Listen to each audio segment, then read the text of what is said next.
नमस्कार, जय हिंद, जय भारत।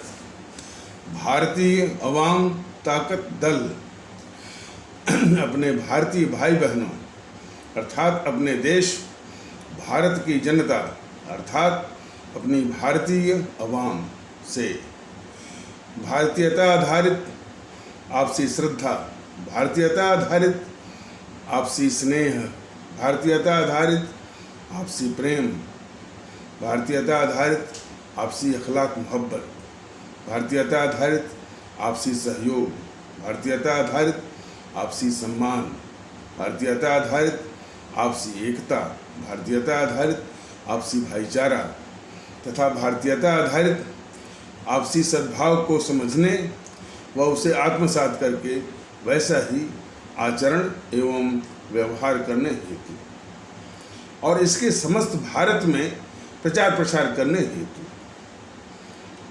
और इसकी अहमियत और महत्व को प्रत्येक देशवासी को समझाकर उसे अपनाते हुए वैसा ही और उसी अनुसार आचरण एवं व्यवहार करने हेतु और प्रत्येक देशवासी को अपना ही भारतीय भाई बहन मानकर, समझकर, अपनाकर उनके साथ वैसा ही और उसी अनुसार आचरण एवं व्यवहार करने हेतु सतत, सदैव और हमेशा अदब के साथ, आदर के साथ अर्ज करता है, विनती करता है।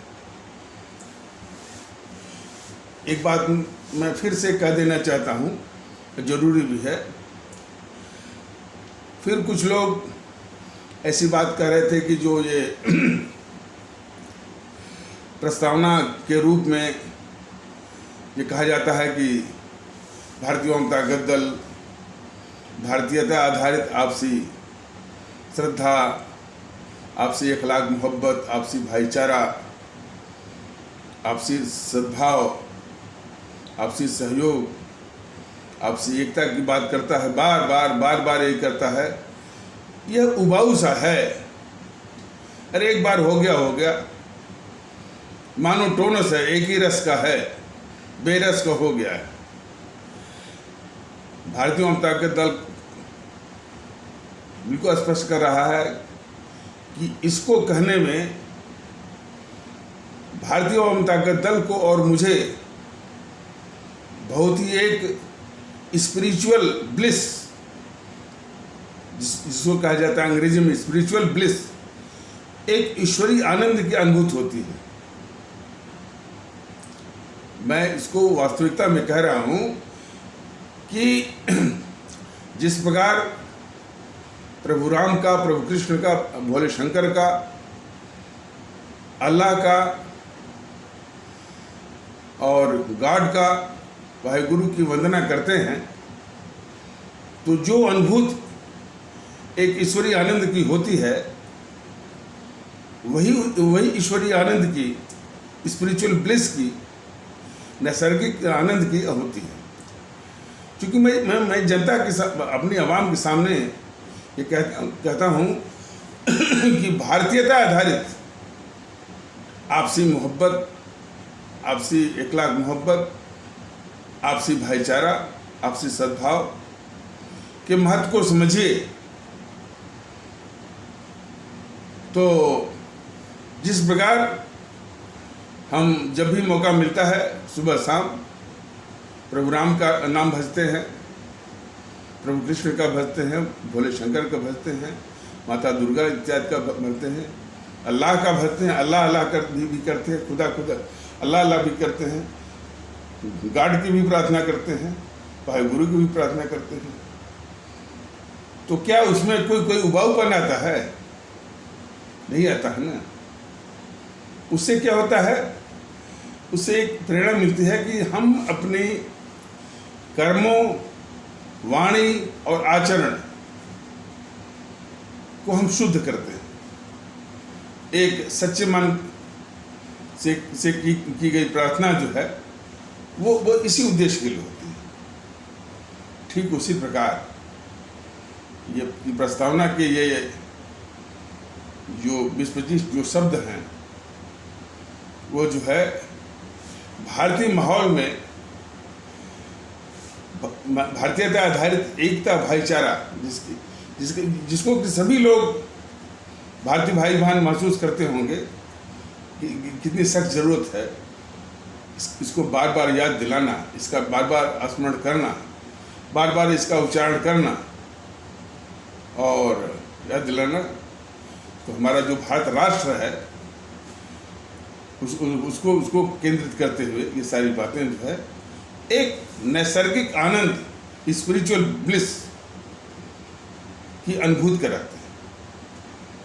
और मैं समझता हूँ कि ये इस तरह का भाव जो है हमारे सभी आदरणीय भारतीय भाई बहनों में आना जरूरी है। और कभी भी इसको बेरस, मोनोटोनस, एक रस का किताब या उबाऊ बिल्कुल न माने। ये उसी प्रकार हमारा एक नैसर्गिक आनंद देने वाला, स्पिरिचुअल ब्लिस देने वाला एक बहुत बड़ा एक मंत्र है या प्रेरणा है। तो आ जाइए मुख्य बिंदु पर। देश ये देख रहा है कि जहां एक ओर हमारे गरीब भारतीय भाई बहन, आम भारतीय भाई बहन, महंगाई हो, भ्रष्टाचार हो, इन दो बातों से त्रस्त है और महंगाई काफ़ी तंग कर रही है आम भारतीय भाई बहनों, गरीब भारतीय भाई बहनों का। इस संबंध में एक चीज़ और बताना जरूरी है। ये मोदी महोदय या उनकी सरकार ने कुछ एक्साइज ड्यूटी जो है इस पर पेट्रोल डीजल पर कम कर दिया है, 2-10 रुपया। ये ढिढोरा पीट रही कि इसने महंगाई कम कर दिया। ये बीजेपी वालों से पूछा जाना चाहिए, मोदी महोदय से पूछा जाना चाहिए कि सिर्फ थोड़ा सा पेट्रोल डीजल पर कम कर देने से महंगाई कम हो गई। महोदय, जब से आप महंगाई में आपने वादा किया था कि हम महंगाई कम करेंगे, काबू करेंगे, दुगनी तिगुनी महंगाई बढ़ी है इन 8 वर्षों में। हर चीज़ों के दाम, आपको शर्म आनी चाहिए। जनता को आपने इस आग में झोंका है। तो और देश के साथ छलावा की कि 5-10 रुपया डीजल पर, 5-10 रुपया पेट्रोल पर, और वो भी सैकड़ा के पार पहुंचाने के बाद। कितना बड़ा धोखा है। और उससे भी बड़ा धोखा यह है कि इस महंगाई को ऐसा बात देखिए, यदि इसकी संभावना नहीं रहती कि इसको कम भी किया जा सकता है तो भारतीय जनता दल बिल्कुल नहीं जो है ये वो मोदी सरकार को कहता। हमारे देश का या हमारे आम और गरीब भारतीय भाई बहनों का लूटा हुआ जो पैसा है, जो कि काले धन के रूप में, जो कि विदेशी बैंकों में जमा है, वो 1200 से लेकर 1300 लाख करोड़ के आसपास। ये सभी भारतीय भाई बहन जाने कि इन्हीं का पैसा लूटा हुआ विदेशी बैंकों में जीएनपीसी इत्यादि के द्वारा जो 1200 से लेकर 1300 लाख करोड़, और इतनी की वो डकैत है। लेकिन जब ये डकैत वाली बात होती है, मोदी महोदय ने इस डकैत को हमारी जनता के कटघरे में खड़ा नहीं किया। ये डकैत जो है, ये जीएनपीसी 1200 से लेकर 1300 लाख करोड़ की डकैत है। यह भी एक बहुत बड़ा, यानी बहुत बड़ी त्रासदी है। ये मोदी सरकार अपने को राष्ट्रवादी कहती है और जीएनपीसी अपने 60-70 सालों के शासनकाल में इतनी, बात तो हम करने चले थे महंगाई की, तो ये जो डकैत है ये जीएनपीसी आज की तारीख में 1200 से लेकर 1300 लाख करोड़। बाबा रामदेव जो है 2010 में 400 लाख करोड़ की बात करते थे और आजकल वो चुप हैं। अब क्यों चुप हैं भाई? चूंकि मोदी जी की सरकार है, तो विदेशी बैंकों में 12 से लेकर 13 लाख करोड़ का कालाधन जमा है और हमारे देश का पैसा लूटा हुआ, और उससे दुगना कालाधन हमारे देश के अंदर है और इन नेताओं के पास है। और कुछ का नाम हम आपको बोल भी सकते हैं। उदाहरण के लिए चिदम्बरम, कमलनाथ, और जो महाराष्ट्र में शरद पवार, सरीखे और तमाम छुट गई है। और अब तो ये भी आ रहा है कि ये जो छुटभैया किस्म के जो बाबू मतलब IAS वाले, उनके यहाँ से निकल रहा है 200 करोड़ के आसपास। तो समझ जाइए। और ये मोदी महोदय क्या करते हैं, ये बाबू लोग जो छुटभैया का, इन्हीं का 100-200 करोड़ निकालेंगे। इनकी मोदी सरकार की उसी प्रकार धोखेबाजी है जिस प्रकार GNPC जो है इस देश को धोखा देती रही है। अभी हम बात कर रहे थे महंगाई को कम करने की। इस बात को कई बार बोला भी गया है कि मोदी महोदय बराबर बोलते भी रहे 2014 के लोकसभा चुनाव प्रचार के दौरान कि इस देश की बहुत बड़ी डकैत है ये GNPC। इसके बाद ये सब मोदी महोदय चुप हो गए, बीजेपी वाले के मुंह में भी दही जम गई, और इसके जितने भी नेता हैं, प्रवक्ता हैं, पदाधिकारी, सबके मुंह में दही जम गई। आखिर वो जिस काले धन की आप बात करते थे उसमें 2014 में, वो काला धन कहाँ गया? तो उस काले धन में से सिर्फ सोनिया और राहुल के नाम से 180 से लेकर 200 लाख करोड़ है। तो वही कम से कम लादी होते, और डीजल पर सब्सिडी दे करके, छूट दे करके, जो डीजल 100 के आसपास मिल रहा है अभी भी कुछ जगहों पर, उसको 30-35 पर आप ला देते। डीजल जो है वो ढुलाई के काम में आता है। सारी चीज़ों के दाम धीरे धीरे कम होते, व्यापारियों को भी मजबूर करते कि आप कम करिए, कहीं और छूट देनी है तो और भी छूट दीजिए। और इस तरह से महंगाई से निजात बिल्कुल दिलाई जा सकती है। देखिए, भारतीय जनता दल तो इस प्रकार कह रहा है, लेकिन जो और भी जो राजनीतिक दल हैं, सिर्फ महंगाई के लिए बस घेरते रहते हैं। और ख़ास करके जो ये GNPC वाले, ये TMC वाले, जो कि वैट जो कि आप अपने राज्यों में टैक्सेस घटाने को तैयार नहीं है, और उल्टे बोलते हैं महंगाई। तो ये मोदी और मोदी सरकार से ज़्यादा ये धोखेबाज हैं जनता के लिए। जैसे ममता बनर्जी है, ये गहलोत है, ये विजयन है केरल का, ये उद्धव ठाकरे है, ये सब के सब जो है यानी वो अपने राज्यों में वो टैक्स घटाने के लिए तैयार नहीं है, और यही कहते हैं महंगाई। तो महंगाई का जो रट लगाते हैं, चाहे वो ममता बनर्जी हो, चाहे विजयन हो, चाहे गहलोत हो, और चाहे ये केजरीवाल हो, ये कभी नहीं कहते कि जो काला धन है इसी देश का पैसा है।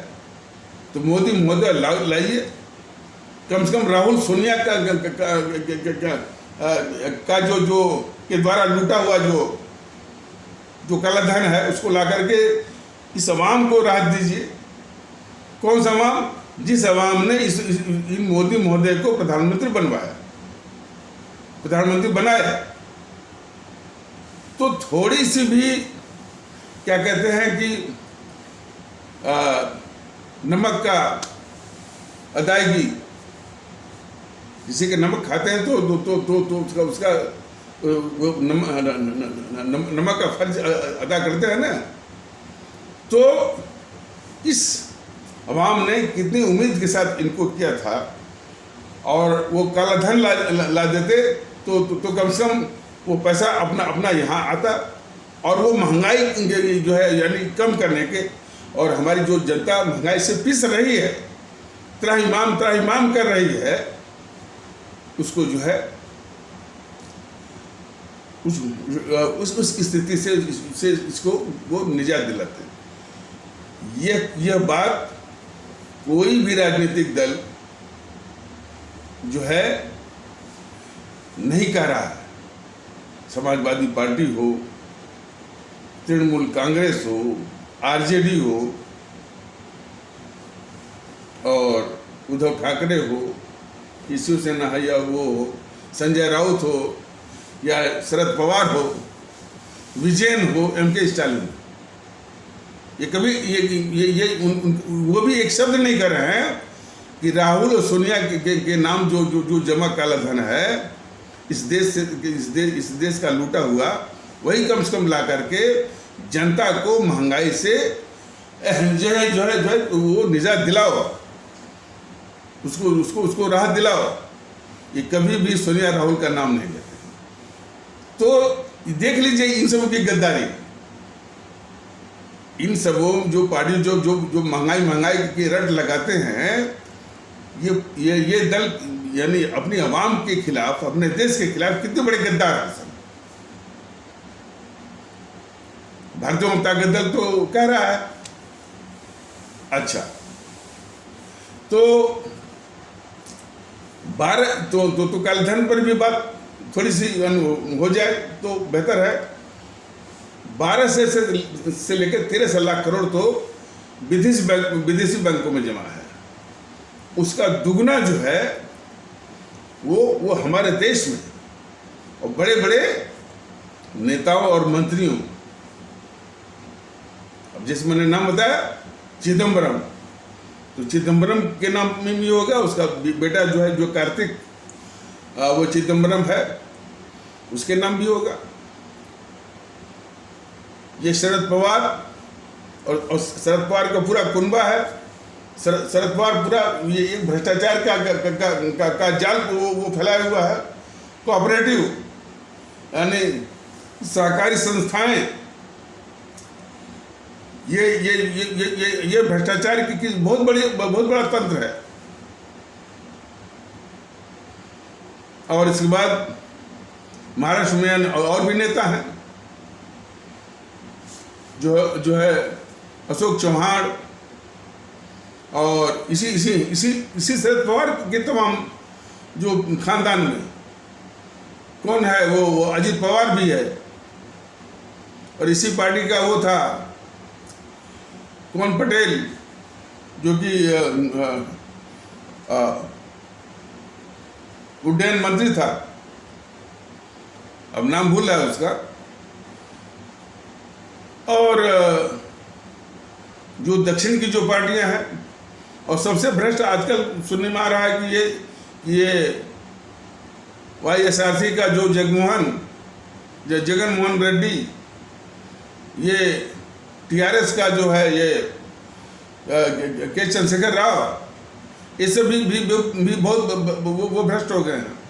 ममता बनर्जी भी काफी वो लूटपाट कर रही है। सिर्फ अकेले लालू प्रसाद ही नहीं है,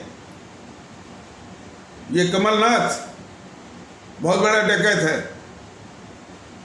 लेकिन हमारा अपने आदरणीय भारतीय भाई बहनों से ये कहना है कि हमारे नाम गिनाने से क्या फायदा। इससे अधिक जानकारी मोदी महोदय को होगी, इससे अधिक जानकारी मोदी सरकार को होगी। तो मोदी महोदय और मोदी सरकार जो है इतने भ्रष्ट लोगों को और उनके काला धन की रक्षा क्यों कर रहे हैं? वोट लेंगे आम आवाम से, आम जनता से, हमारे भारतीय भाई बहनों से, और रक्षा करेंगे देश के दुश्मनों और जो है भ्रष्टाचारियों का, भ्रष्टाचारियों और भ्रष्टाचारियों के यानी भ्रष्ट तरीकों से यानी कमाई का जो जो जो जो जो धन है उसकी भी रक्षा कर रहे हैं मोदी जी। और भ्रष्टाचार दूर करने के नाम पर छोटे मोटे ईडी को भेज दिया 10 करोड़ के लिए, ईडी को भेज दिया 100 करोड़ के लिए, लेकिन जहाँ हजारों और लाखों करोड़ की ये खा के बैठे हैं ये नेता शरद पवार, कमलनाथ, पी चिदम्बरम, कार्तिक चिदम्बरम, इनकी रक्षा कर। तो ये मोदी महोदय का ये राष्ट्रवाद है। और इसी बीच में ये केजरीवाल बहुत डंका पीट रहा था, छाती पीट रहा था कि हमने भ्रष्टाचार को कम कर दिया, भगवंत मान ने उसको बर्खास्त कर दिया। मोदी महोदय, क्या आपको पता नहीं है कि 2 साल पहले जो 3000 करोड़ रुपया मिला था इस केजरीवाल को, इसलिए मिला था और आप ही ने दिया होगा कि जो दिल्ली में जो मजदूर भारतीय भाई बहन हैं, कोविड के कारण जो है जिनकी रोजी रोटी बंद हो गई थी उस समय, तो उनको भोजन के लिए जो है आपने केजरीवाल को लगभग जो खबर है 3,000 करोड़ रुपया आपने दिया था। उस 3,000 करोड़ रुपये को हड़पने के लिए कितना अमानवीय और जो है भारतीय अवाम विरोधी कदम इसने उठाया, और भ्रष्ट कदम कि अब देखिए अब एक तो 3,000 करोड़ रुपया हड़पना ही एक जो है एक वो भ्रष्टाचार है। और दूसरा, जिस आवाम से ये मुख्यमंत्री बनता है उसी गरीब मजदूर भारतीय भाई बहनों को भगाने के लिए जो है ये षड्यंत्र किया गद्दार केजरीवाल। और ये बात पहले भी बताई गई है, लेकिन जब भी मौका आएगा, क्योंकि वो घटना इतनी दुखदाई है, बार बार जो है देश को जगाना होगा, देश को बताना होगा कि ये अवाम विरोधी और मजदूर विरोधी देश का गद्दार जब इस तरह से बोलता है कि ये भ्रष्टाचार कम कर दिया और अपने मुंह ही अपना छाती पीटता है, तो उसको जितनी बार छाती पीटता है उतनी बार इसको आईना दिखाना पड़ेगा। तो वो 3,000 करोड़ रुपया हड़पने के लिए ही जो है हमारे जो गरीब मजदूर भारतीय भाई बहन जिनके भोजन के लिए 3,000 करोड़ रुपया मिला था, क्योंकि उनकी रोजी रोटी उस कोविड के अवधि में बंद हो गई थी, उनको दिल्ली से भगाने का क्या षड्यंत्र किया इसने, देश को जानना चाहिए।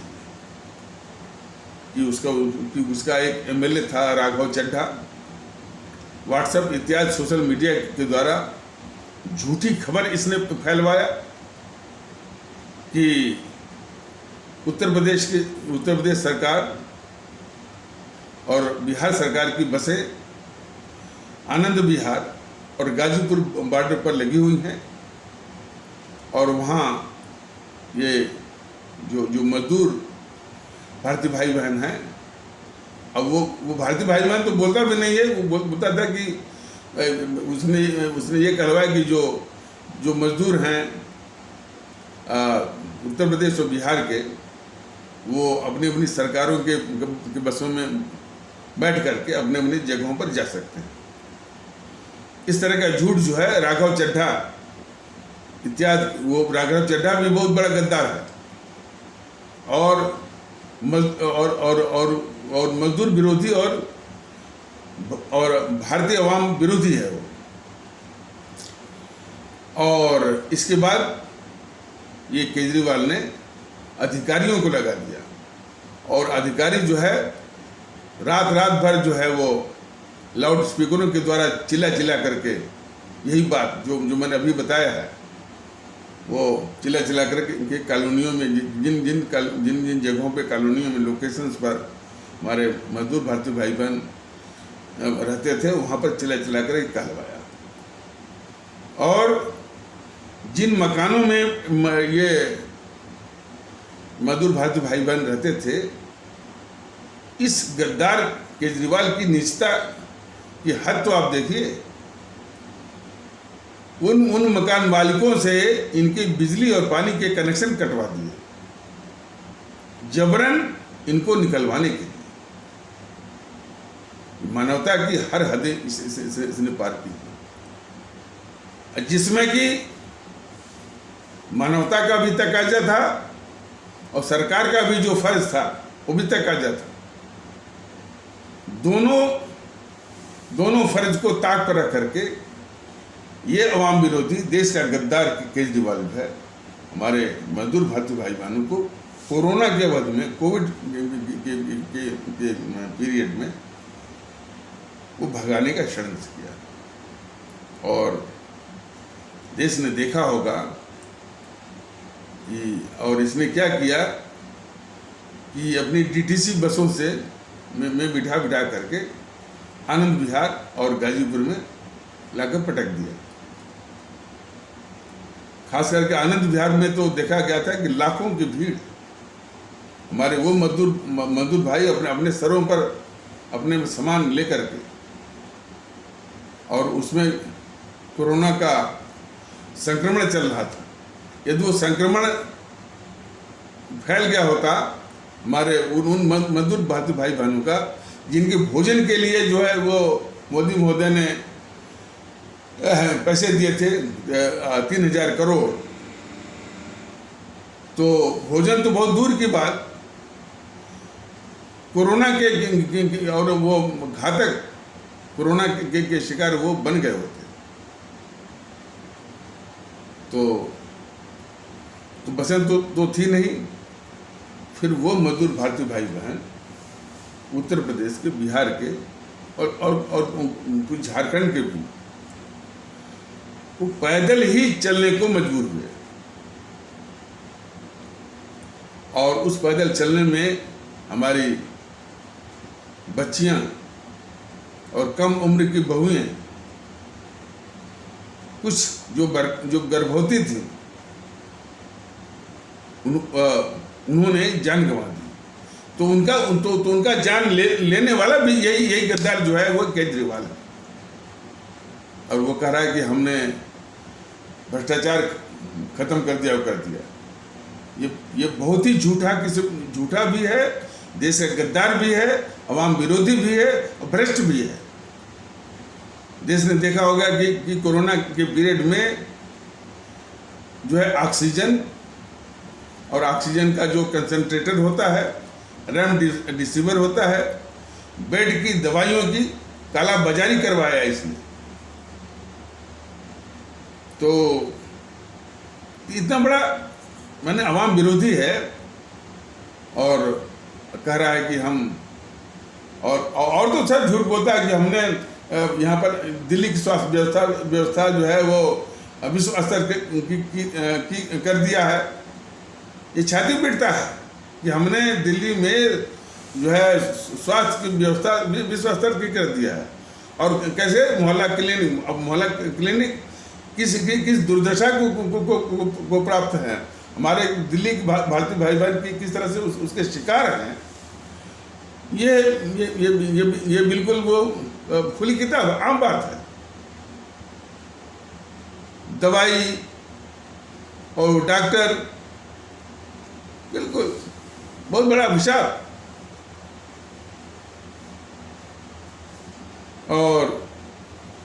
और ये केजरीवाल जो है वो ये भ्रष्टाचार मैंने दूर करने की बात करता है। अरे पैसे ले ले करके राज्यसभा का टिकट इसने बेचा, और उसी का शिकार हो गया कि वो कुमार विश्वास इसको पैसा नहीं दे सके, तो इनको जो है वो राज्यसभा का एमपी नहीं बनवाया। तो वो बोला है कि जो है वो भ्रष्टाचार पर मैंने वो खत्म कर दिया। लेकिन हमारे आदरणीय भारतीय भाई बहनों, ये सारा कुछ जो है मोदी जी के शासन के संरक्षण में तो हो रहा है। तो मोदी जी का राष्ट्रवाद जो है ऐसे भ्रष्टाचारियों, ऐसे देश के दुश्मनों, ऐसे अवाम विरोधी, ऐसे यानी मजदूर विरोधी केजरीवाल। अब केजरीवाल कौन? जो कि जेएनपीसी का अवतार, और जितना कष्ट जेएनपीसी ने नहीं दिया होगा इस देश को, आवाम को, चूंकि उसी का अवतार है, ये उससे अधिक कष्ट जो है दे रहा है अपने आवाम को भी और इस देश को भी। और झूठ बोलने में एक नंबर। जनता की कमाई के टैक्स से जो है, गाड़ी कमाई जो टैक्स है, बस ये विज्ञापन करवाता है, झूठा विज्ञापन। तो ये मोदी महोदय की देन है कि मोदी महोदय के नाक के नीचे ये केजरीवाल और देशद्रोही तो है ही। जो कन्हैया कुमार का प्रकरण है, कन्हैया कुमार का समर्थन किया, अपने योगेंद्र यादव और प्रशांत भूषण से जो है कश्मीर पर जो है भारत विरोधी वक्तव्य दिलवाया, खालिस्तानियों के से इसके संबंध हैं। और तो इतना बड़ा देश का गद्दार वो भगत सिंह के गांव में जो है भगवंत मान का मुख्यमंत्री पद की शपथ ग्रहण करवा दिया, तो क्या इसी गद्दारी धुल गई? ये सारे पाखंडी जो है मोदी महोदय के शासनकाल में चल रहे हैं। ये जो है वो जो ये राष्ट्रवादी बनते हैं मोदी महोदय, पता नहीं इस ने इतना हवा बना दिया कि मोदी महोदय बहुत नाम कमा रहे हैं विदेशों में, जापान में, कहाँ। सब झूठा और बकवास। तो भ्रष्टाचार दूर करने की बात बोले थे मोदी महोदय ने 2014 में। आज भ्रष्टाचार महंगा हो गया, भ्रष्टाचार के रेट बहुत दुगने तिगुने हो गए। तो बताते हैं कि जो काम हमारा 100 रुपये में होता था, अब उसी के लिए 500 के वो रिश्वत का वो शिकार होते हैं। जो काम जो है 500 में होता, अब वो उसके लिए 2000, 4000, 5000 के इस टाइप। तो भ्रष्टाचार जो है और विकराल हो गया है, और भयावह हो गया है, महंगा हो गया है। तो ये भ्रष्टाचार से भी पीस रहे हैं अपनी आवाम को, महंगाई से भी पीस रहे हैं, और देश को जो अभिशाप है कि आबादी विस्फोट जब से आए हैं, तब जब से मोदी महोदय आया उसमें आबादी थी हमारी 125 करोड़, और आज हो गई है 135, या कुछ लोग कह रहे हैं कि वो 140 के आसपास टच कर रही है। और यह आबादी विस्फोट हमारे देश के लिए बहुत खतरनाक खतरनाक एक चुनौती है या समस्या है। इसी तरह से आबादी बढ़ती रही हमारे देश की, और उसका आबादी का विस्फोट होता रहा, तो लोगों को रोजगार, रोजी रोटी तो बहुत दूर की चीज़ है, लोगों को पीने के लिए पानी नहीं मिलेगा, रहने के लिए ज़मीन नहीं मिलेगी, सांस लेने के लिए हवा नहीं मिलेगी। वो यानी उसके लोग जो है वो मोहताज हो जाएंगे। तो ऐसा आबादी विस्फोट को हर हालत में रोकना है, और इस पर ये बात करने के लिए तैयार नहीं है। बल्कि साक्षी महाराज जैसे लोगों को इस बीजेपी ने छोड़ दिया है सिर्फ ये कहने के लिए, सिर्फ इस्लाम आस्था वाले भारतीय भाई बहनों पर आक्रमण के लिए। ये 10 में भी 40 बच्चे, ये इससे ये जो है आबादी विस्फोट को रोकेंगे। भारतीय जनता दल ने इस विषय में बिल्कुल स्पष्ट कहा है कि आबादी विस्फोट को हर हालत में रोका जाना चाहिए, और भारतीय जनता दल का यदि शासन आता है और वो भी अपने अवाम के आशीर्वाद से उसका उपकरण मैंने हाथ में आता है, तो आबादी विस्फोट जो है वो मैंने जिस दिन से सत्ता हाथ में आती है उसके कुछ ही दिन बाद जो है वो बहुत प्रभावकारी ढंग से तरीकों से जो है इसको काबू करेगा, और बहुत नियमित रूप से जो जनसंख्या वृद्धि है उसको ऋणात्मक दिशा में लाएगा। कुछ नमूने मैं बता रहा हूं आबादी के विषय में। एक तो सबको समझाना कि भाई आबादी विस्फोट जो है ये समस्या है, राष्ट्रीय समस्या है। कदापि संकीर्णता आधारित दृष्टिकोण से मत देखिए, धर्म है, पंथ है, फलाने ठिकाने, ये समस्या राष्ट्रीय है। इसलिए इसमें सबके सहयोग की आवश्यकता है, सबको इसमें शामिल होना है। तो उसमें जो कुछ नमूने जो है वो बताए जा रहे हैं कि मान लीजिए, और अच्छा ये आबादी खास करके उन गरीब भारतीय भाई बहनों से ज़्यादा आती है जिनको एक बच्चा भी पालना जो है मुश्किल होता है। वहीं पर पता नहीं अशिक्षा हो चाहे जो भी हो वो, और हमारे इस्लाम आस्था वाले भारतीय भाई बहनों में भी बड़ी अशिक्षा और गरीबी है, तो वहाँ भी जो है आबादी विस्फोट की समस्याएं हैं। तो जिनको एक बच्चा पालने की भी वो उनका सामर्थ्य नहीं है, उनके यहाँ 3-3, 4-4, 5-5, 6-6, 7-7 यहाँ तक कि कभी 10-10 मिलते हैं।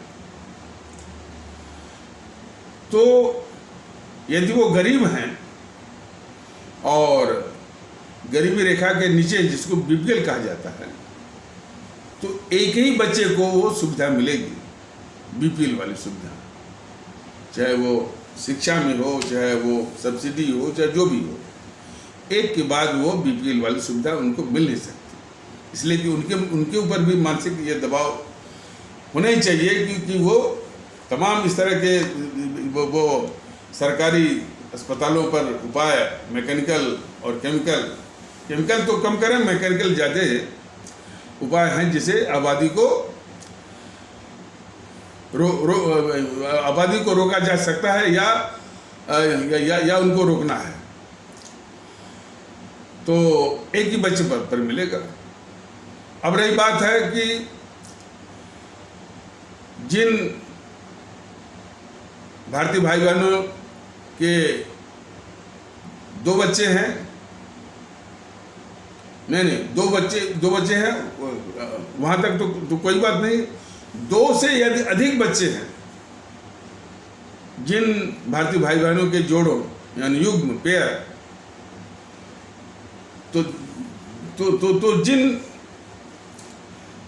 जिन माता पिता कह लीजिए, जिन माता पिता के 2 से अधिक बच्चे हैं उनका मताधिकार जो है वो समाप्त कर दिया जाएगा निश्चित रूप से,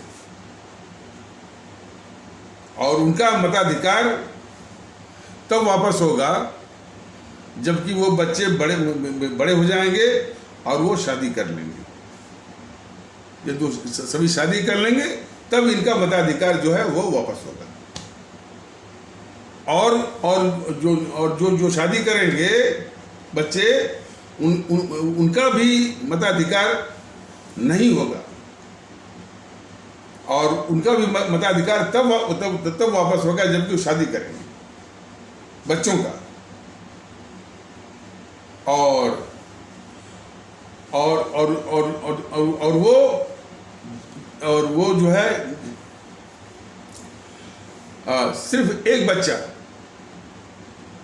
यदि पैदा करते हैं, उनके संतान है, तो वहीं तक उनका मताधिकार रहेगा। एक से अधिक जो ही उन्होंने आगे पैदा किया, उनका मताधिकार समाप्त हो जाएगा।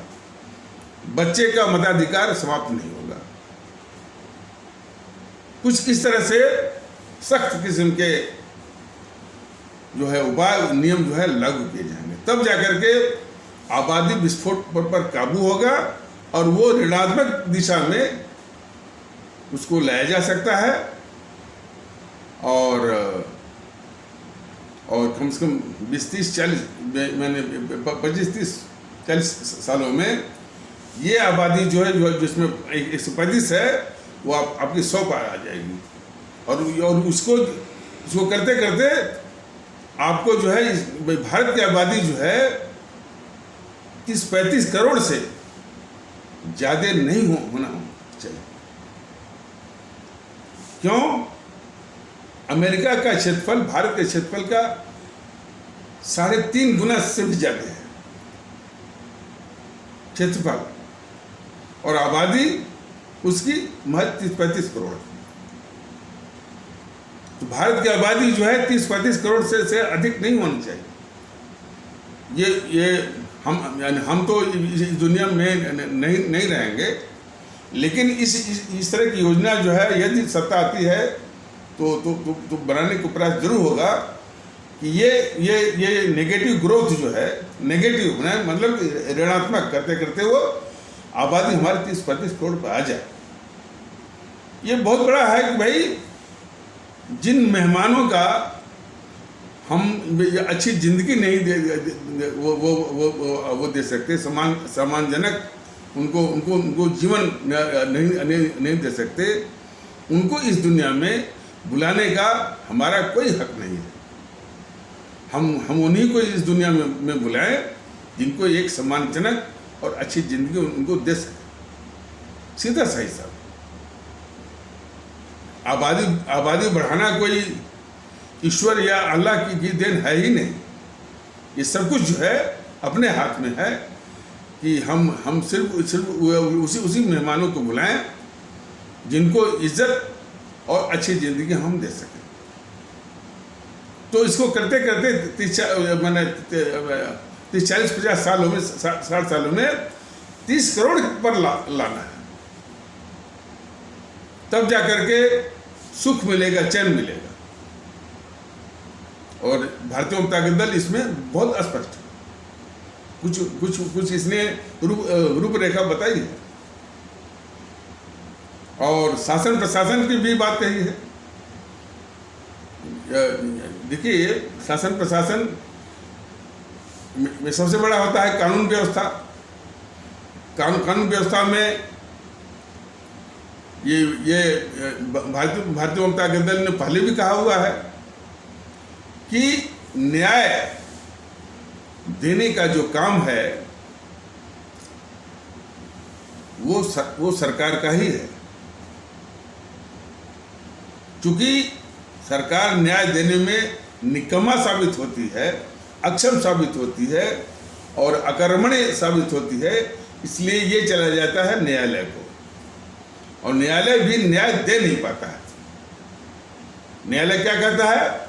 Justice delayed is justice denied, यानी देर का दिया हुआ न्याय होता ही नहीं है।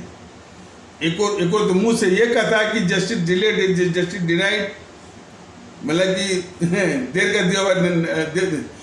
का दिया हुआ न्याय नहीं होता, लेकिन उसी न्यायालय में लोगों को न्याय पाने में पीढ़ियां जो है वो गुजर जाती हैं। तो इस तरह का पाखंड जो है वो जो इस तरह के पाखंड से जो न्यायपालिका शिकार है, वह लोगों को क्या इंसाफ देगी? इंसाफ वो इंसाफ के नाम पर धोखेबाजी वाला रेवड़ी।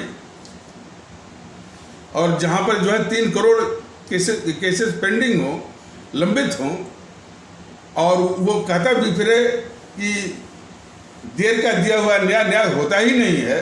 वो खुद कहती है justice delayed is the justice denied. तो खुद वो अपने ही पाखंड का वो शिकार है। तो वो आवाम को, हमको, आपको कौन सा न्याय वो दे सकती है? लेकिन भारतीय जनता दल उसमें विश्वास नहीं करता है। न्याय देने का, मौके पर न्याय देने का की जिम्मेदारी सरकार की होती है। उदाहरण के लिए जैसे कानून व्यवस्था को ले लीजिए, तो शासन ऐसा होना चाहिए, और ऐसा शासन भारतीय जनता दल लाएगा, सख्ती और अनुशासन, नियम पालन, कानून पालन, और जो व्यवस्था है चुस्त दुरुस्त और सख्त, कि अपराधी जो है चाहे छोटा हो चाहे बड़ा हो, और वो चाहे वो किसी किस्म का अपराधी हो, भ्रष्टाचार का अपराधी हो, कानून तोड़ने का अपराधी हो, और जो है मैंने वो हिंसा का, या हमारे जो बच्चियां हैं, जो हमारे जो बहुएं हैं, उनके खिलाफ जो अमानुषिक व्यवहार, जिसको आप रेप कहते हैं, रेप शब्द का उच्चारण भारतीय जनता दल के बड़ा अपमानजनक लगता है। हम लोग के ज़माने में यानी ये शब्द था ही नहीं, लेकिन आज रेप रेप रेप रेप कहते सुनते जो लोग, ये टीवी वाले तो बड़े आराम से कह देते हैं, सिनेमा वाले बड़े आराम से कह देते हैं, लेकिन ये सब शब्द सुनने में भी, कहने में भी आत्मा कांप जाती है। तो उसके लिए भारतीय जनता दल कह रहा है कि एक अमानुषिक व्यवहार, तो हमारी जो बच्चियों और हमारी बेटियों और हमारी बहुओं के खिलाफ जो अमानुषिक व्यवहार की बात होती है, तो उससे जो रक्षा है वो भी मौके पर, कब कि ऐसी शासन व्यवस्था हो, ऐसी पुलिस व्यवस्था हो कि अपराधी अपराध करने के पहले वो 100 या 1000 बार सोचे। यानी खौफ अपराधी के दिमाग में होना चाहिए, आवाम बेखौफ। इस तरह का सत्य और अनुशासन के पक्ष में हमेशा भारतीय जनता दल रहा है। और ये प्रेरणा किससे मिली है हमको, या भारतीय जनता दल को? वही हमारे परम आदरणीय राष्ट्र महानायक, राष्ट्रभक्त शिरोमणि नेताजी सुभाष चंद्र बोस और हमारे आदरणीय सम्राट औरंगजेब से, इन दोनों की प्रेरणा थी। सख्ती, अनुशासन, नियम पालन और कानून पालन। सख्ती के साथ साथ निष्पक्षता। यदि आप सख्त हैं और निष्पक्ष नहीं हैं तो सारा कुछ बेकार। तो किसी प्रकार का, तो वो जो मौके पर उनको न्याय मिलेगा, हमारे जो आम भारतीय भाई बहन हैं, खौफ होगा किसी अपराधी किस्म के सोच वाले का। हालांकि वो अपराध तो कर पाएगा नहीं। यदि वो अपराध करेगा, अधिक से अधिक दंड, चाहे वो कानून हो चाहे न हो, ताकि उसकी आदत छूट जाए। न होगा तो कानून भी बन जाएगा। लोग जब दुबई की तारीफ करते हैं कि भाई दुबई में पैसा रख दीजिए, पर्स रख दीजिए, कोई छूता नहीं है, उसका एक मुख्य कारण है कि वहाँ पर दंड बहुत सख्त है। यहाँ पर दंड तो मिलता ही नहीं है। दंड तो मिल रहा है वो आम आवाम को, सीधी सादी जनता को मिल रहा है। और जिस वक्त दंड जो है, मौके पर दंड मिले, तुरंत दंड मिले, जिसमें न्यायपालिका की कोई भूमिका ही नहीं हो, तब जाकर के जो है अपराधी जो है खौफ खाएंगे और हमारी आवाम बेखौफ होगी। तो कुछ इस तरह के वातावरण पर भारतीय जनता दल का भी यकीन है। और तमाम ये पुलिस है, न्यायपालिका है, तमाम वकील है, इससे क्या लाभ है? अपराधी बढ़ रहे हैं, अपराधियों मैंने अपराध बढ़ रहे हैं, अपराधी बढ़ रहे हैं और अपराधियों के हौसले बढ़ रहे हैं। वहीं पर पुलिस भी है, तमाम वकील लोग भी हैं, न्यायपालिका भी है। इन तीनों को शर्म नहीं आती है, आपस में लड़ते भी हैं। लेकिन भारतीय जनता दल इन तीनों से अलग, लोगों को वो इनसे निजात दिलाने की पक्की योजना है उसके पास, लेकिन उस शक्ति के आधार पर। और जितनी भी योजनाएं हैं जनता की सेवा के लिए, कितनी योजनाओं की तो जानकारी भी नहीं है आवाम को। न तो जो माने जो पंचायत की जो इकाइयाँ हैं, पंचायत के दफ्तर हैं, न तो जिला के दफ्तर हैं, न तहसील के दफ्तर हैं, जिला पंचायत के जो दफ्तर हैं, यानी कितनी जो है कल्याणकारी योजना है वो जानकारी ही नहीं। तो उस सारी योजनाओं उन योजनाओं का 100% लाभ जो है, जो लाभार्थी है, जो बेनिफिशियरी, जो उसका हकदार पात्र है, उसको मिलेगा। इसमें वो गद्दार बोला था ना, वो राजीव गांधी, कि हम 100 रुपया भेजते हैं 10 रुपया मिलता है। ये सब नहीं चलेगा। यदि 100 रुपया उसको मिलना है तो ये 100 रुपये का हकदार है तो 100 रुपया उसको मिलेगा। यानी अमल या इम्प्लीमेंटेशन 100%। और वो भी पात्र को। यहाँ तो पात्र भी घुस जाते हैं, जैसे कि राशन कार्ड है। अब राशन कार्ड मान लीजिए वो गरीब लोगों के लिए है, लेकिन कहीं कहीं देखा गया कि वो राशन कार्ड जो समर्थ है, जो उसका लाभ उठा रहा है, और उसके पीछे पड़ेंगे तो वो कोटेदार में उसमें शामिल है, तो उसमें एसडीएम शामिल है, उसमें तहसीलदार शामिल है, तमाम बातें। लेकिन इस तरह की जितनी अनियमितता होती है, तो उस अनियमितता को दूर करने के बजाय सब उसके उस इरेगुलरिटी का या करप्शन ही कर लीजिए, भ्रष्टाचार कर लीजिए, उसको दूर करने के बजाय उसके सब जो वो भागीदार बन जाते हैं।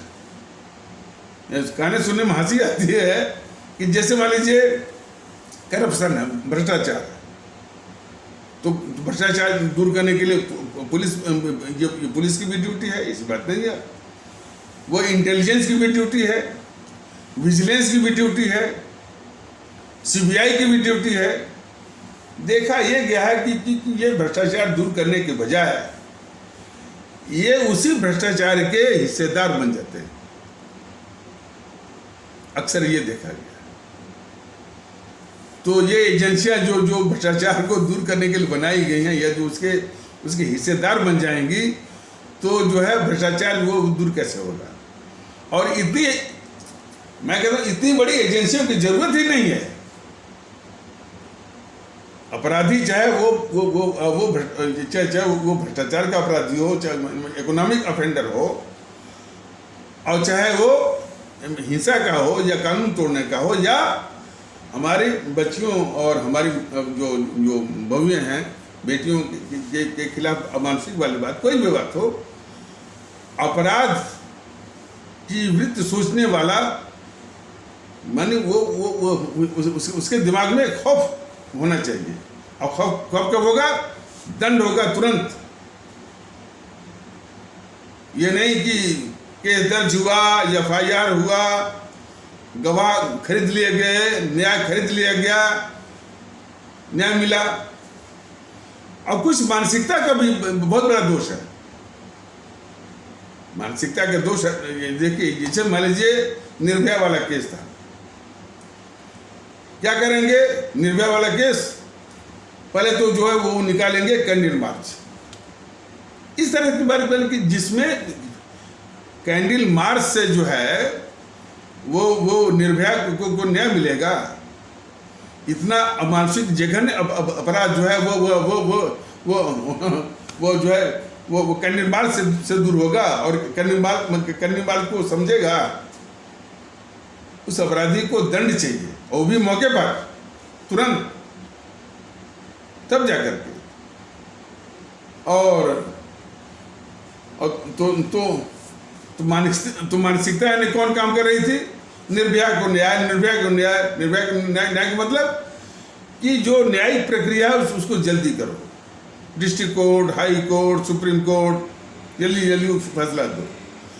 निर्भया केस में पूरी सुप्रीम कोर्ट लगी रही, वो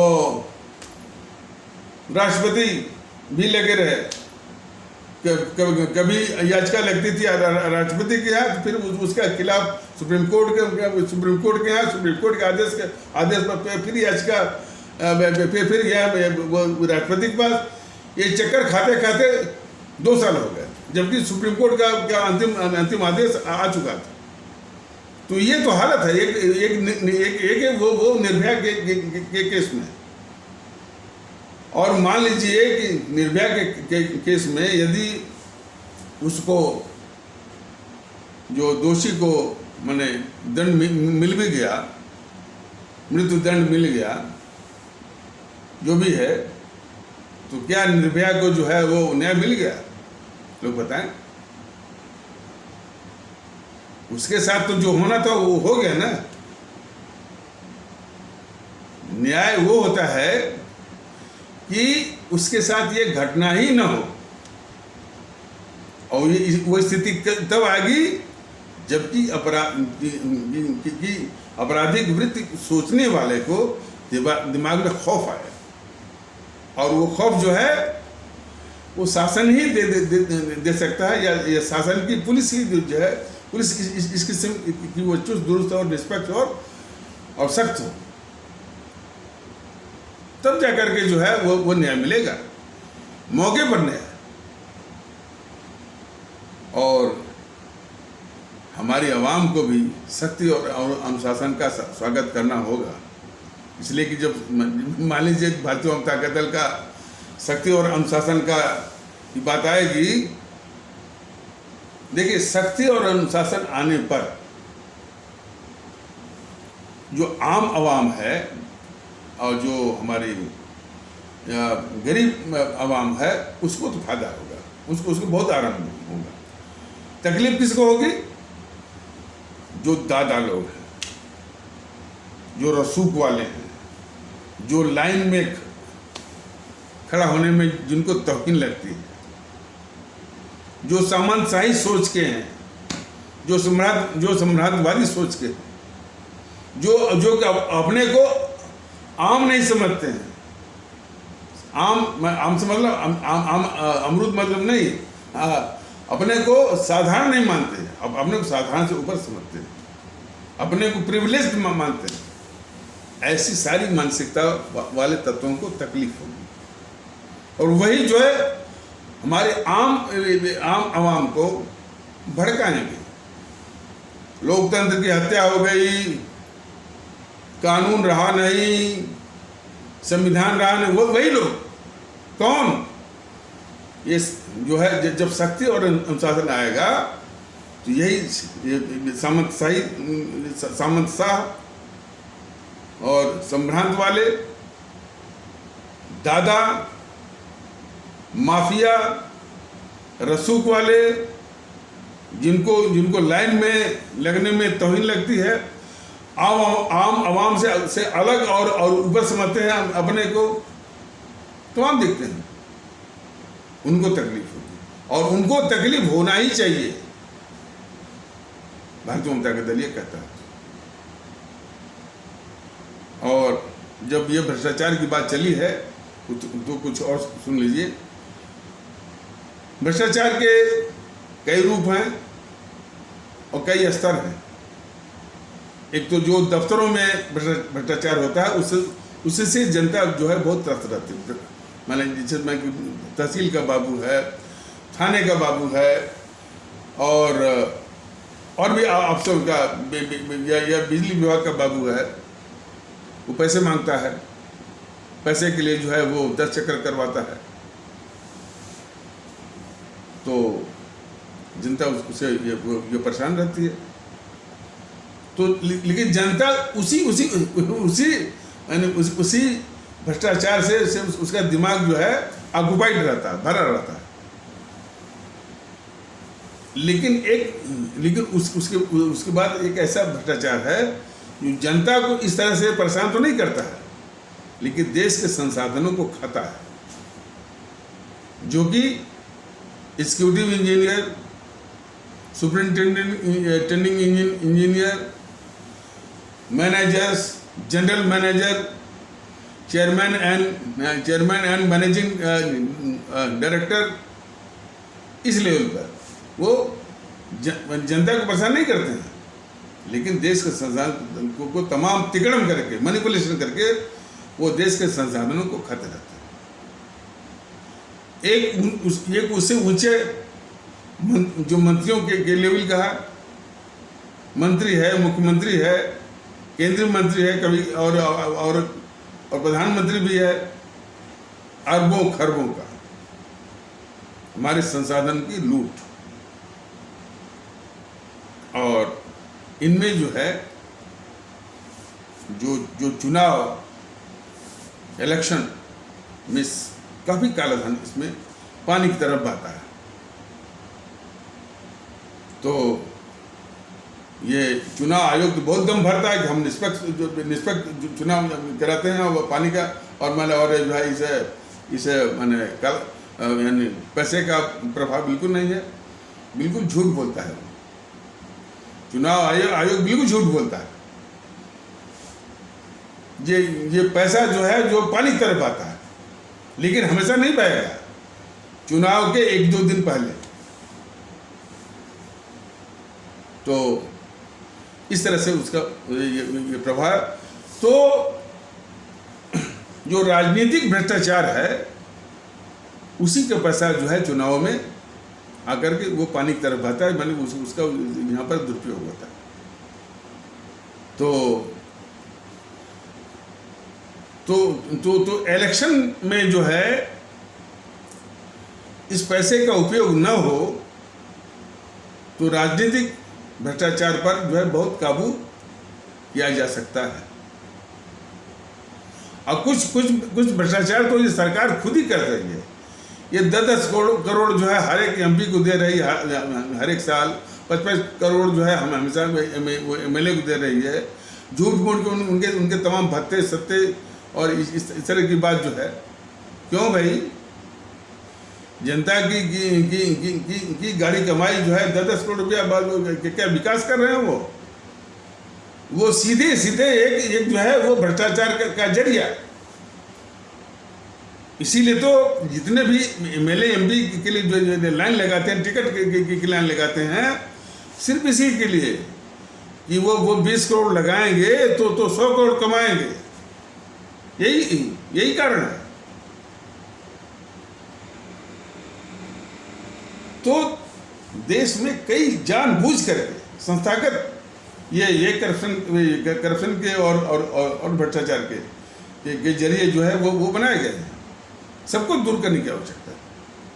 ये तो चीजें मोटा मोटी हम बता रहे हैं, वो तो जब माने शासन आएगा तो तमाम चीजें देखें और जनता को बताने की जरूरत नहीं है।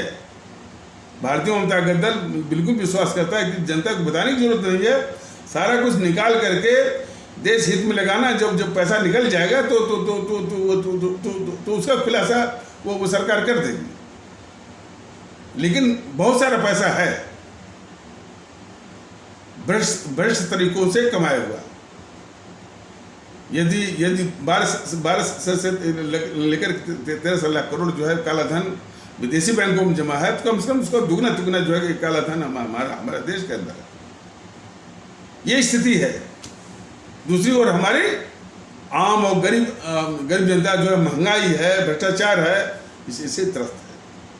तो इस तरह की जो दुविधा के रहते हुए हमारा देश जो है और हमारी आवाम कभी भी सुखी नहीं रह सकती है। मोदी महोदय ये जीएनपीसी के तो शासनकाल में तो ये आवाम ने झेला ही, आपके राष्ट्रवाद, नकली राष्ट्रवाद के तहत भी यही चल रहा है। इतनी भयावह स्थिति के बाद भी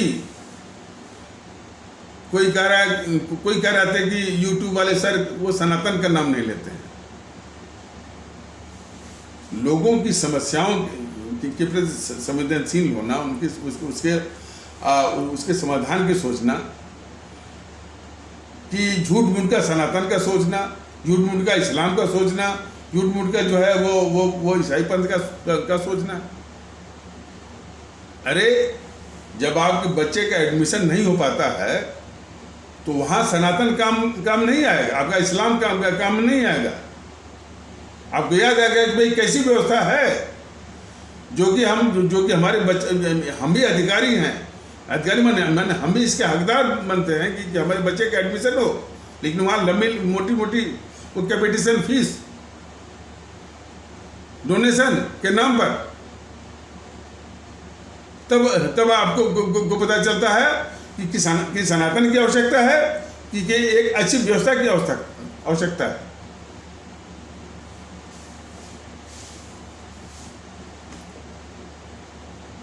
और शिक्षा में भी ले लीजिए, नैतिक शिक्षा बिल्कुल गायब, और है भी तो पाखंड के रूप में।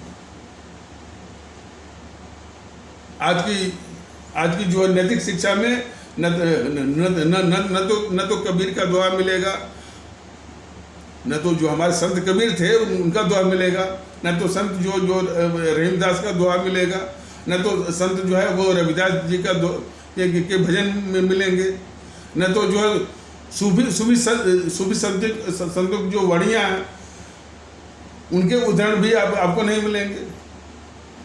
पता नहीं कौन सा जो है वो कौन सी जो है वो शिक्षा। और सबसे बड़ी बात कि हमारे शहीदों की जीवनी, उनकी लाइफ हिस्ट्री वो भी नहीं होगी क्या? कुछ गद्दार जो है ये गांधी की जीवनी होगी, गद्दार मोहनदास करमचंद गांधी की होगी, गद्दार नेहरू की जीवनी, तो इसी के नाम से उनका जो है वो माने नैतिक शिक्षा होगी। तो और शिक्षा में व्यवसायीकरण शुरू से, यानी प्राइमरी में जो एडमिशन होगा तो वहाँ मोटी फीस बताते हैं कि 2,500 रुपया प्रत्येक महीने कहाँ से देगा अपना। तो इसके विषय में भी भारतीय वामपंथी ताकत दल ने ये सोच रखा है कि ये जब भी हमारे आवाम का आशीर्वाद होगा और सतह उपकरण आएगा, शिक्षा जो है व्यवसायीकरण के अभिशाप से उसको दूर करेंगे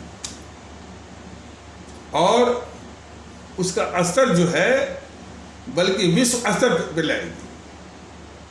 चाहे वो म्यूनिसिपैलिटी का स्कूल हो, चाहे वो सरकारी स्कूल हो, चाहे वो प्राइवेट स्कूल हो, क्यूरिकुलम यानी पाठ्यक्रम एक ही स्तर का, अध्यापक एक ही स्तर के। अब रही बात है कि इन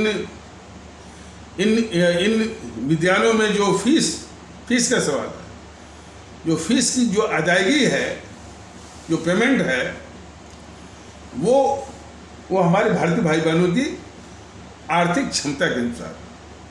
मान लीजिए वो बिल्कुल निर्धन है तो उसके लिए कोई फीस नहीं। यदि वो जिसको बोलते हैं ना अंत्योदय वाला, अंत्योदय आप लोग जानते होंगे, यदि अंत्योदय का है तो कोई फीस नहीं। यदि वो बीपीएल का है यानी गरीबी रेखा के नीचे का है तो 10 से लेकर 15%, यानी जितनी फीस का 10 से लेकर 15%। और मान लीजिए गरीबी रेखा के ऊपर का है लेकिन वो मध्यम वर्गीय है तो 25 से लेकर के 40%। और यदि वो सक्षम है तो पूरी फीस। तो अदायगी जो है वो आर्थिक क्षमता के अनुसार, और शिक्षा जो है एक ही तरह का। जो भी उसका पाठ्यक्रम है, और उसमें नैतिक शिक्षा अवश्य रहेगी। और उस नैतिक शिक्षा के दो भाग होंगे। पहला भाग जो हमारे जो हाल के जो संत हैं, हमारे संत कबीर, संत रहीमदास, संत रविदास, रसखान, तुलसीदास और सूफी संत, इनकी एक एक दो दो तीन तीन चार चार लाइनें जो कि मानवता केंद्रित हों, जो मानवता के, ह्यूमैनिटी के मूल्यों को, के मूल्यों पर बल देते हैं सभी, यानी इंसान की खिदमत, उसको इंसानियत मानते हुए। और काफी संतों ने कहा हुआ, तो ऐसे उनके जो है उपदेश या उनके संकल्प, माने वाणियों का संकलन। तो ये हो गया वो नैतिक शिक्षा का एक भाग।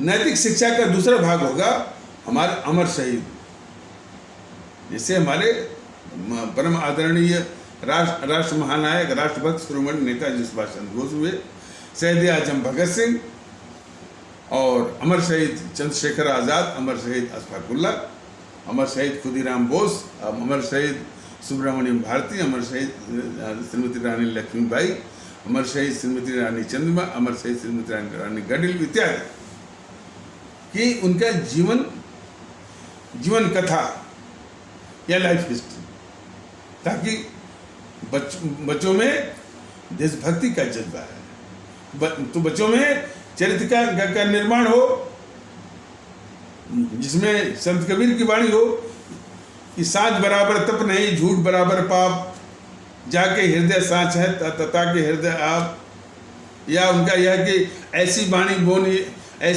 बोलिए मन का आपा खोए, और उनको शीतल करे आपो शीतल हो। बोले थे ना, पोथी पढ़ पढ़ जगमुआ पंडित भयान कोय, 2.5 अक्षर प्रेम का पढ़े सो पंडित होय। बुरा देखन जो मैं चला, बुरा न मिलियो कोई, जो खोजो मन में आपनो, मुझसे बुरा न कोई। इस तरह की बातें। और रहीमदास की मान सहित बिस्खाए के सम भयो जगदीश, अब बिना मान अमृत पिए राव कटाए शीश। मतलब कि सम्मान के साथ दिया हुआ कोई चीज जो है वो ग्रहण करना चाहिए। ये बात हमारे संत रहीमदास जी ने कहा है।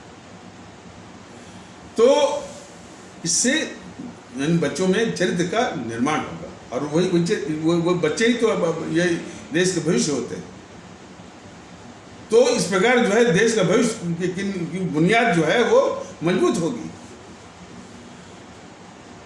तो मैंने बताया कि शिक्षा का स्तर चाहे वो प्राइमरी हो, चाहे मिडिल हो, जो कुछ भी हो, वो इंटर तक मान लीजिए। पता नहीं क्या न्यू एजुकेशन पॉलिसी ये मोदी सरकार लाई है, मेरी तो समझ में नहीं आता है। ये झूठ मूठ का जो है इसका पाखंड है। तो इंटरमीडिएट तक जो है इस प्रकार जो है, जो भी इस तरह से अदायगी वगैरह जो है वो आर्थिक क्षमता के अनुसार है। अब जो है जो टेक्निकल मैंने एजुकेशन के लिए, मतलब इंजीनियरिंग है, मेडिकल है, मैनेजमेंट है इत्यादि है, तो उसमें भी वही चीज जो है, no capitation fees, no donation,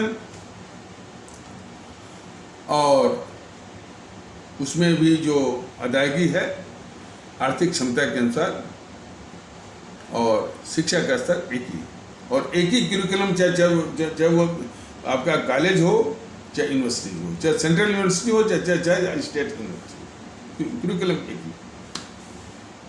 इस तरह से जो यूनिफॉर्मिटी लाने पर ही, और जो कुकुर मुत्तों की तरह तमाम ये है इनकी भी जांच करानी चाहिए कि इतने इंजीनियरिंग कॉलेज की जरूरत नहीं है जो कि यानी शिक्षा की गुणवत्ता की हत्या करके सिर्फ जो है वो इस तरह से जो प्रोडक्ट जो निकालते हैं जिनमें क्वालिटी ऑफ एजुकेशन का बिल्कुल अभाव रहता है, और वो सिर्फ संख्या बढ़ाते हैं कि भाई इतने बेरोजगार, इतने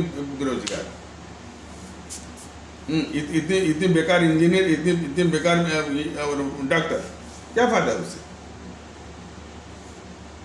तो खैर मान लीजिए वो डॉक्टर न भी बनाए या बन जाए, इंजीनियर न भी बनाए, लेकिन सबको जो है वो रोजी रोटी चाहिए। तो उस रोजी रोटी के लिए मोदी जी की सरकार, मोदी सरकार की एक बड़ी अच्छी योजना है कौशल विकास योजना और मुद्रा योजना। लेकिन ये कितना जमीन पर उतरी है ये शायद मोदी जी को भी नहीं मालूम। उसको उतार करके काफ़ी जो है वो रोजगार जो है वो, और उसको सही मायनों में रोजगार दिया जा सकता है। ये तो रहा रोजगार। और महंगाई की बात मैंने आपको बताई है। और फिर ये आबादी विस्फोट को नियंत्रित करके उसकी जो आबादी वृद्धि की दर जो है वो ऋणात्मक दिशा में चला करके 20, 30, 50, 60, 70 सालों में वो आबादी जो इसमें हमारी 135 या 140 करोड़ है उसको ला करके 30 करोड़ पर लाना है। हम तो नहीं रहेंगे, लेकिन आगे आने बच्चे जो इस देश की बागडोर संभालेंगे, ये दायित्व उनके ऊपर है करना, और करना जरूरी है इस देश के भविष्य के लिए। लेकिन सबका आधार है भारतीयता। भारतीयता को हर वक्त जो है वो साथ में रखना है, उसके विचार को साथ में रखना है, भारतीयता आधारित एकता। और इन जो ताकतें हैं राजनीतिक दलों में, बीजेपी से लेकर बीजेपी, ये लगता है कि आज का एपिसोड कुछ लंबा हो गया, बीजेपी, जीएनपीसी, वाम दल, और ये ताकतें देश के लिए खतरनाक हैं। इनको नस्तान नाबूद करना है ईवीएम मशीन पर। तो इन्हीं आवश्यक शब्दों के साथ इस आवश्यक पर चर्चा कहीं पर विराम दिया जाता है। तब तक के लिए नमस्कार, जय हिंद, जय भारत।